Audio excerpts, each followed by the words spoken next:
شب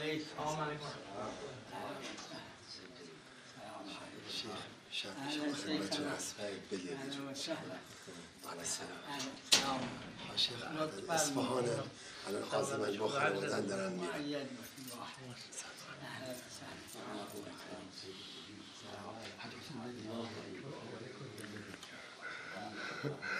اعوذ بالله من الشیطان الرجیم.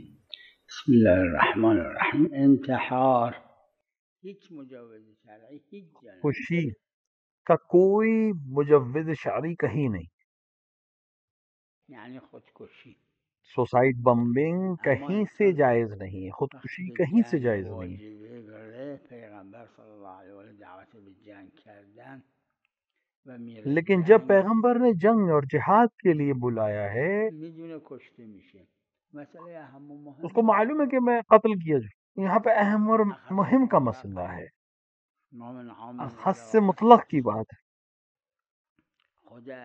کوئی بھی عام قاعدہ ایسا نہیں جس میں کوئی نہ کوئی تخصیص نہیں ہو. امام رضا علیہ السلام کو معلوم تھا کہ اگر انگور کھاؤں گا تو میں شہید ہو جاؤں گا. اہم اور مہم کا مسئلہ. ورنہ اپنے آپ پہ خودکشی کرنا جائز نہیں ہے.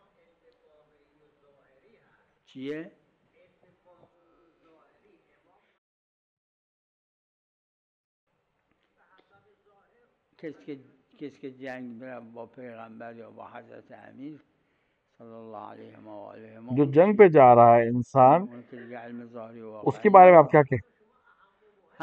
وہاں تو علم ظاہری و واقعی ہر جا اہم بود. وہی بات ہے، ہر اہم اور مہم کا مسئلہ جیسے جہاد کا مسئلہ ہے یا اس طرح کا مسئلہ کوئی مسئلہ نہیں ہے. ورنہ اپنے آپ میں انتحار خودکشی اپنے آپ پہ جائز عمل نہیں ہے. کوئی اہم چیز ہے تو بات الگ ہو جاتی ہے. چون قتل اجازه میخواد.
ببینید حدث در اثناء غسل جنابت ذکر دیکھیے غسل جنابت کے دوران اگر حدث صادر ہو جائے اما نیست ذکر نہیں ہوا ہے روایت. اطلاقات ہم اطلاق غسل جنابت مطلق ہے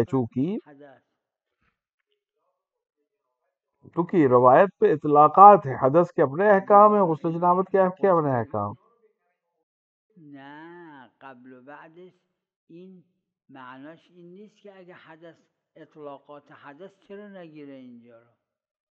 دلیل میگه قبل و بعد کی بات نہیں ہے، اطلاقات جو حدث کے ہیں. دلیل کہہ رہی ہے غسل جنابت کرو. جایز نیست، بعدش هم وضو جایز نیست. اما اون دلیل دیگه اگر غسل جنابت کیا دلیل کہہ رہی ہے کہ قبل از غسل جنابت وضو جائز نہیں ہے، حدث اصغر در اثناء غسل جنابت اور غسل جنابت کے بعد بھی وضو نہیں ہے. لیکن جو دوسری دلیل ہمارے پاس ہے کہ حدث اگر صادر ہو جائے تو وضو کرنا ہے. اب اگر اثناء غسل میں حدث صادر ہو گیا تو اسے غسل کرنا. حدث وسط غسل هم همینه. ببینید چه فرق میکنه. اگر بعد غسل ہوتا حدث تو آپ کیا کہتے ہیں؟ تو اگر بعد از غسل اگر حدث صادر ہو تو وضو چاہیے، تو پھر یقیناً اگر وہ اس میں ہو گیا اثناء وضو میں، اثناء غسل میں ہو گیا تو یہاں بھی آ گئی وہی دلیل آ جائے. یعنی وجه فرمایش این حرف جو بعد از غسل کا حکم ہے وہی دوران غسل کا حکم ہے.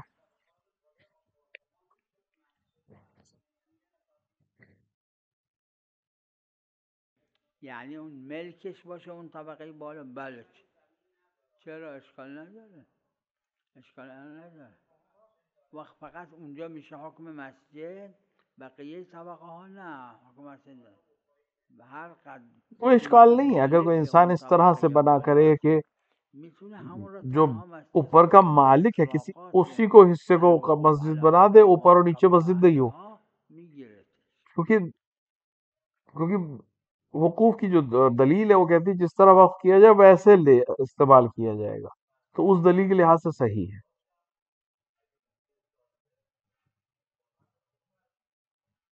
نه این طبقه های پایینش مسجد، همین بالاترین طبقه را وقتی که وقف کرد نه مسجد میشه.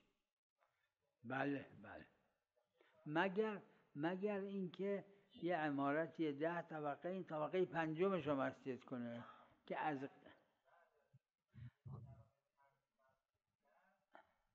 اگر پہلے سے کوئی عمارت بنی ہوئی ہے اور وہ یہ کہے کہ 5ویں منزل کو میں نے مسجد کیا تو یہ صرف 5ویں منزل مسجد ہوگی. ہمارے پاس کوئی دلیل خاص نہیں ہے، فہم عرفی ہے یہ. ظاہراً فقہا کا تسالم بھی ہے اس کے اوپر کہ جس حصے کو وقف کیا جائے گا بس اتنا ہی وقف ہوگا.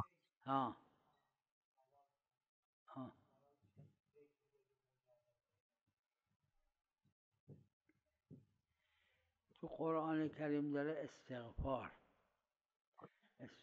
قرآن میں ہے استغفار، استغفروا ربکم يرسل السماء عليكم مدرارا ويمددكم بأموال. استغفار زیاد بکنید انشاءاللہ جواب میده. قرآن میں ہے کہ استغفار زیادہ کرے تو اللہ تمہیں جواب دے گا، یعنی مالی مشکلات کو حل کرتا ہے.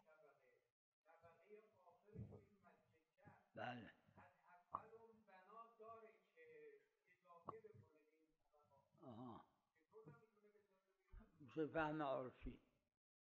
ببینید اگه یه جایی مسجد شد بالاش دیکھیں اگر کوئی جو ہے مسجد ہو گئی تو اس کے اوپر بھی مسجد کا حکم ہے. دلیل نداره. بله اگه نه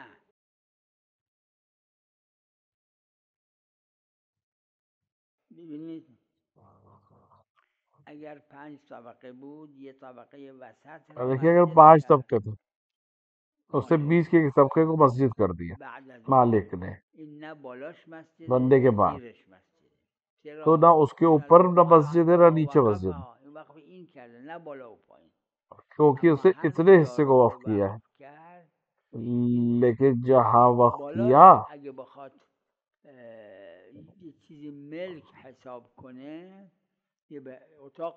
اگر اس کے اوپر کچھ بنانا چاہے این خلاف فهم عرفی از الوقوف على ما سواها.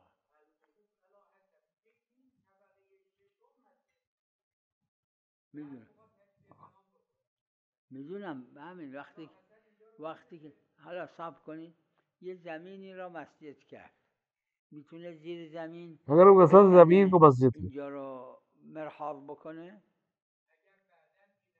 اس کی زیر زمین کو کھود کے کیا اس کا مطلب کچھ اور بنا سکتا ہے؟ بله زیرش مسجد نیست، اما اگر کند عرفاً تابع مسجد حساب میشه، نمیتونه مرحاض کنه. بالاش هم همینجوره. فهم عرفیه. دیکھیں اگر جب ابھی کھودی نہیں ہے لیکن جب کھودی جائے گی تو فہم عرفی میں یہ اس کو مسجد کہا جائے گا کیونکہ یہ مسجد تھی پہلے سے. نظیر مسجد اگر رو زمین مسجد میشه بکنه، ملک درست کنه، بفروشه، اجاره بده. نہ مسجد جو بنی ہوئی ہے نہ اس کے نیچے کے حصے کو کھود کر کچھ بنا کر بیچ سکتے نہ اوپر کو. فہم عرفی ہے، اس حصے کو مسجد سمجھا جاتا ہے. همون وقت میشه اون شریکه طبقه دیگه بود یا مال تو همون طبقه شریک بود. آره همین اگه از بعد مسجد کرد نه دیگه مسجد نیست این پشت بونه. اگر بعد میں مسجد کرے تو مسئلہ نہیں، جتنے حصے کرے گا اتنا ہی مسجد رہے گا.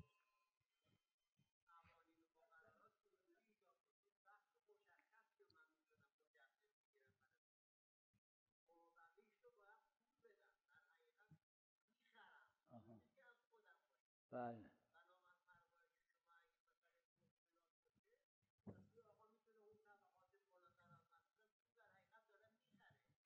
میدونم قانون میگه که اگه خواستی بنایی کنی پول بده.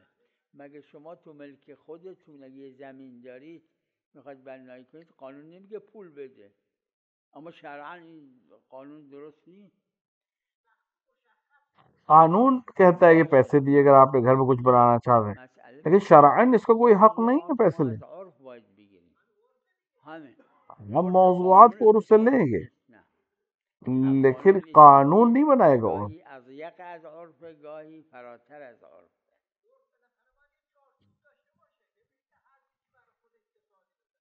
و همین چارچوبش همینه. اگه یه جایی مسجد شد نمیشه زیر زمینش را بگه من اینجا رو مسجد نکردم پس میتونم زیر زمین بکنم یه یه شقه درست کنم اجاره بدم. اصل کوئی اس کے مثلا جیسے مسجد بنائی اور بعد میں مسجد کے نیچے کھود کے کہے کہ میں کچھ اور بڑھانا چاہتا ہوں، یہ نہیں کر سکتا. ایک بار جب کسی چیز کو وقف کر دیا مسجد تو اس کے اوپر نیچے سب مسجد ہے. لا دلیل ماکو. ها اطلاقات اكو. کفن لازم يكون طاهر. ہمارے پاس مطلق دلیل ہے کفن کے لیے. ہمارے پاس دلیل ہے کہ طاہر ہو. اگر حتی دفن کے بعد بھی اگر واجب اس کی تبدیل کرنا یا تطہیر کرنا کفن، مگر یہ کہ منافی ہو احترام میت کا، اور اپنے آپ میں واجب ہے. کفن ماکو دلیل.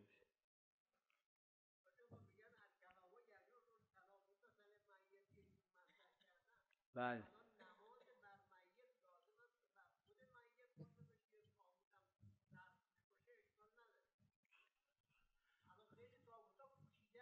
میدونم عرفیه دیگه. حتی اگه پوشیده باشه اگه صدق کنه چه اشکال داره؟ همه تابوتا یه پارچه که روش هست میدونم چه فرق میکنه از نظر عرفی. اگه فرق میکنه بله دست برمیداره، اما میگه نماز بر میت خون. اگر عرف میں نماز میت کہا جاتا ہے تو یہ نماز میت ہے. یہ تخته باشه چاہے کفن ہو چاہے تختہ بیچ پہ ہو، اس سے کوئی فرق نہیں پڑتا. عرف اس کو قبول کر لیتا ہے کہ یہ میت پر نماز. دلیل خاص تو وہاں پاس ہے نہیں. جہاں بھی شارع نے موضوع نے کچھ نہیں کہا ہو ہم عرف سے پوچھتے. قضایای حقیقی است نه قضایای خارجی که سابق چجور بودن. سابق اصلا پارچم نمینداختن. یہ حقیقی قضیہ همون تو کفن که بود تو کفن روش نماز بخون. پہلے تو کپڑا بھی نہیں ڈالتے تھے، اسی اس کے اوپر گاهی این پارچه زخیمه گاهی قالیه مثلا، کبھی اس کو موٹا ہوتا ہے کبھی قالین ہوتا ہے کبھی کچھ بھی، اس سے کوئی فرق نہیں پڑتا ہے. عرف میں یہ میت ہے اور میت پر نماز پڑھی جا رہی ہے. نماز بر میت باید صدق کنی که بر میت نماز میت پر نماز پڑھنا شارع نے حکم دیا ہے. بس اتنا کافی ہے کہ ہم میت پر نماز پڑھ لیں، یہ ثابت ہو. اطلاقات هست. یک روایت صحیح هم داره وقف حضرت امیر صلوات الله علیه، اما اجماع ظاهرا بر خلافش هست. و اون روایت ایک روایت ہے خالی اس میں کہ اجازه دادن وقف کے سلسلے میں فرمودن کہ ذکر کیا وقف میں کہ آپ نے کہ امام حسن اگر چاہے تو اس کو بیچ سکتے ہیں. یہ قضیہ خارجیہ حساب ہوا، یعنی خاص تھا امیر المومنین اور امام حسن کے درمیان، ورنہ کسی کو دوسرے کو حق حاصل نہیں ہے کہ جو ایک بار وقف کر دیا اس کو بعد میں. روایت صحیح ہے لیکن چونکہ اجماع ہے اس کے خلاف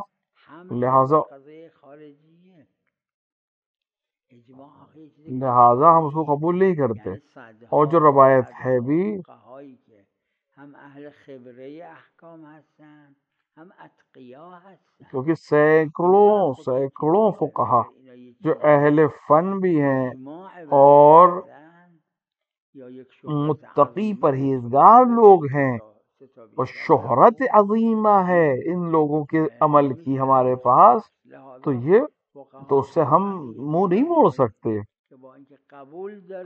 لہذا بہت کم فقیر ایسے ملیں گے جو کسی اجماع کو قبول کریں اور پھر اجماع کو نظر انداز کر دیں. چون اجماع هست بر این که تقیید وقف به زمان یہ روایت میں نہیں ہے، میدونم تعبیر فقها است، الوقوف علی حسب یہ تو فقہا کی بات. این بخواد 5 ساله وقف کنه، اگه ما بودیم و این اجماع نبود میگفتیم. اگر ہم ہوتے اور وقف کی خالی دلیل ہوتی ہم اس کو مان سکتے تھے، اونم یکیشه که هم زمان لیکن فقہا کا اجماع ہے اور تسالم ہے کہ وقف ہونے کے بعد اس کو کوئی بدل نہیں سکتا، وہ وقتی وقف نہیں کیا جا سکتا.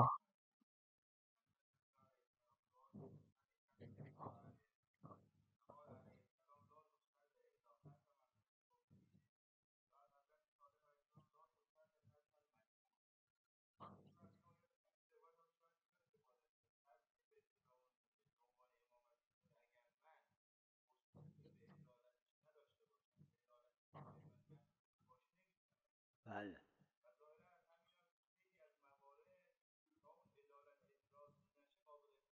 بله معلوم.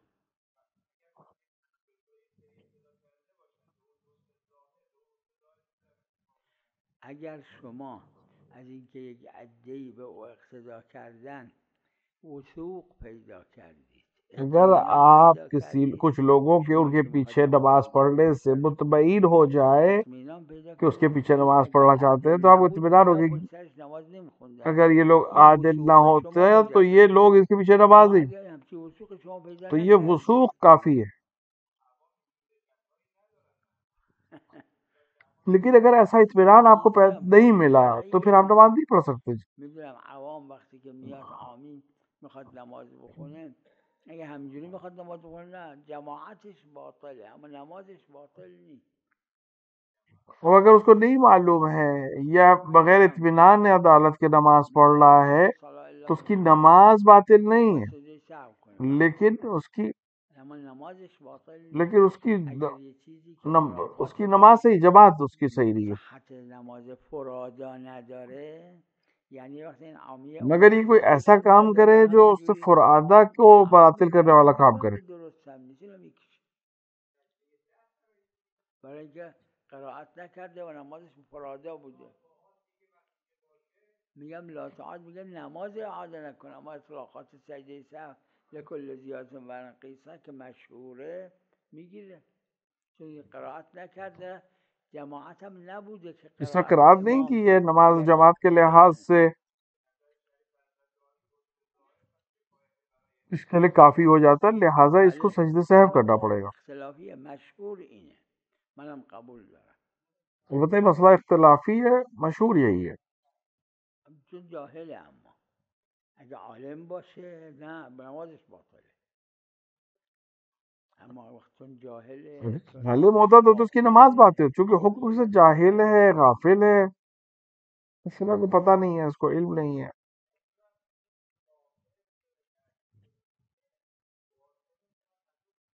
چی؟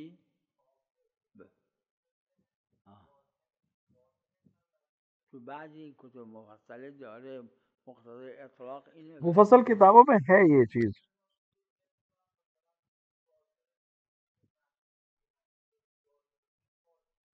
نه محل خلافه که پاک یا یہ اختلافی ہے مسئلہ کہ یہ این کسی که تو دهنش خون اومد اون جایی که خون هست رو دندونه یہ پاک ہے کہ الان ازالت نجاست گفتن نجس ارگان جو ہے داره وہ کافی ہے؟ الان نجسه فقط زوال نجاست مطهره مثل ظاهر حیوانات.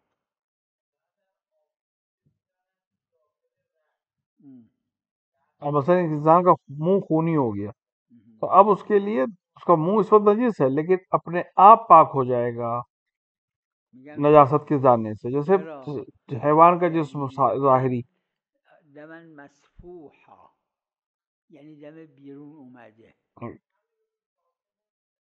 نه اطلاق داره. کیوں دلیل؟ کیونکہ دلیل جو خون کی ہے وہ خون جو باہر آ جائے وہ نجس ہے، جو اندر ہے اس کو نجس نہیں کہتے. داخل دهن خنزیر نجسه یا نه؟ آره. چرا نه؟ اگه ناظر نیست دست میکشه، اما ظاهرا وقتی که گفتن خنزیر نجسه این ظاهر این عبارت روایت معناش اینه که ظاهر بدنش نجسه اما تو گوشش نجس نیست، تو چشش اگه ناظر نیست. اما عرفاً همینه. اگر کوئی ناظر نہیں تو بات نہیں، لیکن اگر عرف پہ ہم کیا کہتے ہیں؟ صرف بدن کا جسم کا حصہ کا سامنے کا حصہ نجس ہے یا سب نجس ہے؟ انسان میں ہمارے پاس دلیل ہے، در انسان دلیل داره بلا اشکال. در همون مسئله‌ای که این آمپول میزنه اگه این سوزن آلوده نبود وقتی که درش ارد از صورت، جماعتی که مرحوم پدر ما ایشون حاج حسین قمی اینجور که تو ذهنمه یه عده گفتن نه نجسه، اطلاقات نجاست دم داخل و خارج نداره، یعنی مسلم نی اون. بله یه عده قائل شدن منم قبول بعض دارم. علماء جیسے میرے والد بھی اور حضرت قمی یہ سوئی کو نجس مانتے تھے جو جسم کے اندر داخل ہوئی، کیونکہ خون سے ملاقات ہوئی ہے اس کی.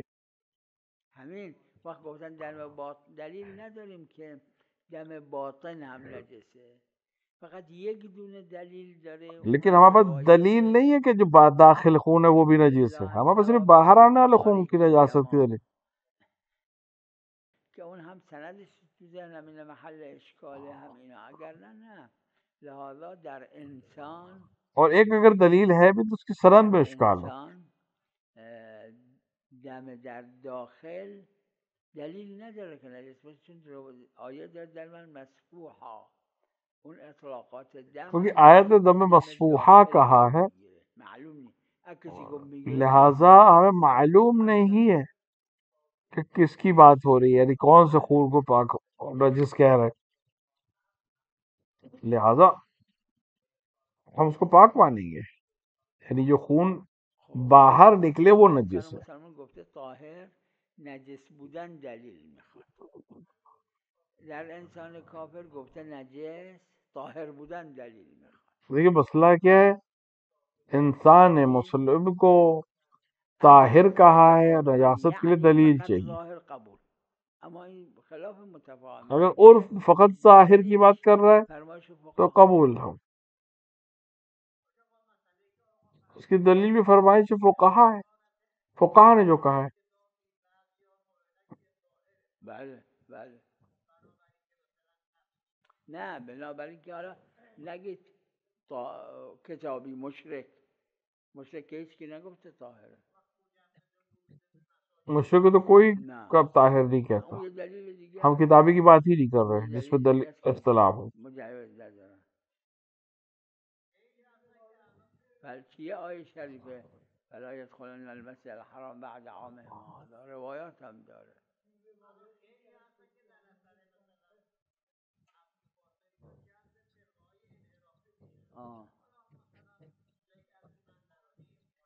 بله بله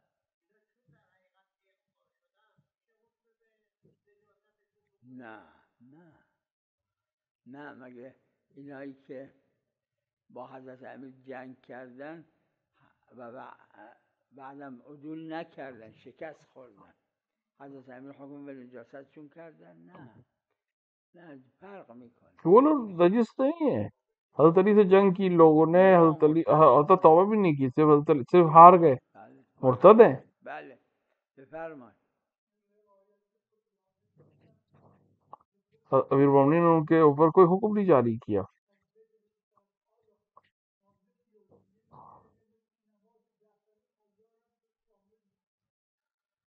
فقط نمازهای واجب، فقط و فقط و فقط.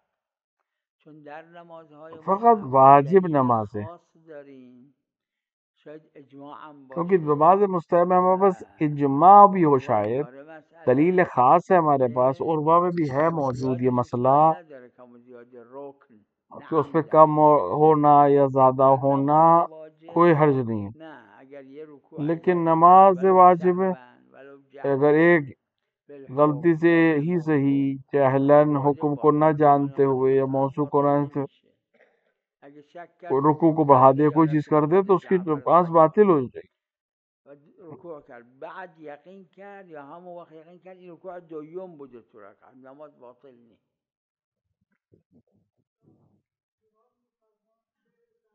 ویسے انسان نماز جعفر تیار پڑھے، رکوع کرنے کے بعد اس کو دوبارہ خیال یقین ہو جائے کہ دوسرا رکوع کر لیا میں نے، نماز جعفر تیار، باطل نماز اس کی نیست. باطل نہیں. مستحب میں نه نه، فقط چون شکیات سے یا نمیفهمن کم اور در زیادہ ہونے سے نماز باطل نہیں ہوتی. رکعات یکیش از استثناء تکرار سوره نیست.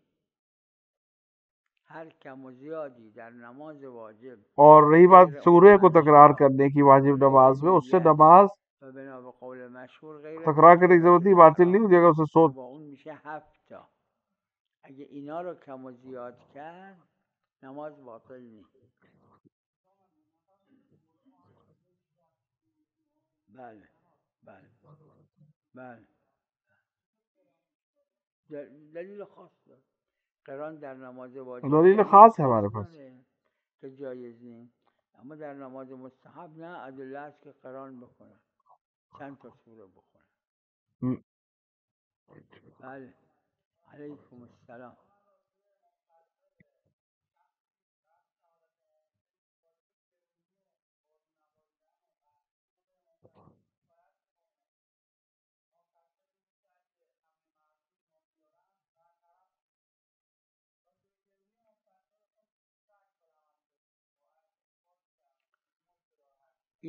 اس کو مرسلہ روایت کہتے ہیں. روایات مراسیل، این روایت ان کو مراسیل عام طور سے عادتاً حمل قضیہ بر قضایای حقیقی نہیں مانتے، ہر خارجیه زمانے میشه، کے لیے نہیں ہے، یہ خاص نه مورد تھا کوئی. قضیه حقیقیه مال هر زمان و هر مکان. کیونکہ ہمیں معلوم نہیں کہ معصوم معلوم نے نیست کیا که کہا، معصوم کس لیے علیه کہا، السلام کس چی فرموده خاص و کہا، چجوری کسی کہا، عام معنی میں کہا.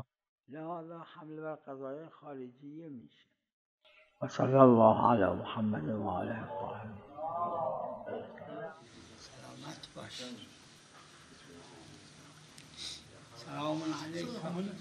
چطور حالتون؟ الله بخیر، الحمدلله، سلامت باشید، خدا باشید، سالم باشید، دعای خیر دون برای دولت خوب است انشاءالله، سالم باشید، خدا حافظ، سالم باشید،